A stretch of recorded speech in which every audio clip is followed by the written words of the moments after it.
এখানে যে মেশিনটাতে কত বিদ্যুৎ কে ব্যবহার করছে তার তো রিডিং উঠছিল, অসুবিধা কিছু হচ্ছিল না। তো হঠাৎ করে এটাকে বদলে এই নূতন ধরনের মেশিন বসাবার প্রয়োজনটা আসলো কেন? পরিষ্কার হয়ে যাচ্ছে ভারতবর্ষের বড় বড় পুঁজিপতিদের কয়েকজন মিলে এই নূতন মেশিন তারা তৈরি করছে, কোটি কোটি টাকার বিনিময়ে তাদেরকে বরাদ দেওয়া হয়েছে।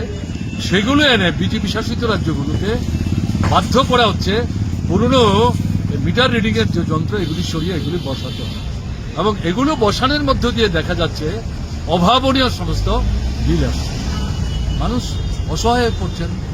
কাজে এই জায়গায় দাঁড়িয়ে যেটা দেখা যাচ্ছে এটার মধ্যে আপনার মানে দুর্নীতি তো আছেই, লুণ্ঠনের যে ভাবনা চিন্তা এটা আছেই, কাজে প্রতিবাদ যেটা মানুষ করছে এটা সঙ্গত।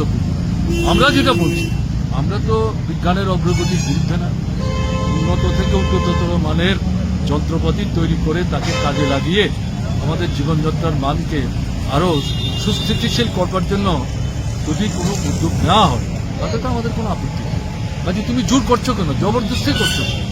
ঠিক আছে, তোমরা যদি আরো উন্নত যন্ত্রপাতি এনে থাকো তাহলে মানুষের দৃষ্টি আকর্ষণ করো, বলো আপনারা যদি মনে করেন আমাদের কাছে যন্ত্র আছে পরিবর্তন করে আপনারা এই যন্ত্র নিতে পারেন। বিজেপি পশ্চিমবাংলায় তৃণমূলের সরকার এটা লাগাবার চেষ্টা করছিল, তারা প্রতিবাদ করল।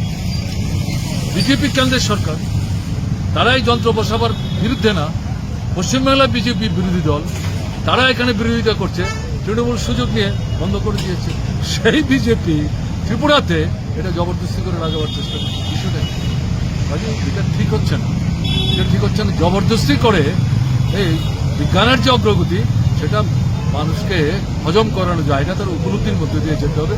কাজে এই প্রয়াসটার আমরা শুনি না, বিভিন্ন স্টেট থেকে সাধারণ মানুষ তারা বলছে না, তো এটা বিজেপি আরএসএস করছে।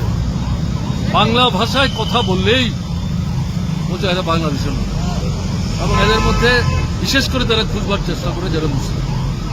এখন দেখেছেন আপনারা পশ্চিমবাংলার মুখ্যমন্ত্রী তিনি উল্লেখ করে বলেছেন গত 21 তারিখ তিনি তাদের শহরে বিরাট বড় জনজমায়েত করেছেন, বাৎসরিক কর্মসূচি, তাতে তিনি উল্লেখ করছেন কি হচ্ছে আমাদের রাজ্যে এই জিনিস করবার জন্য কোনো কোনো সংগঠন এই স্লোগান তুলবার চেষ্টা করছে।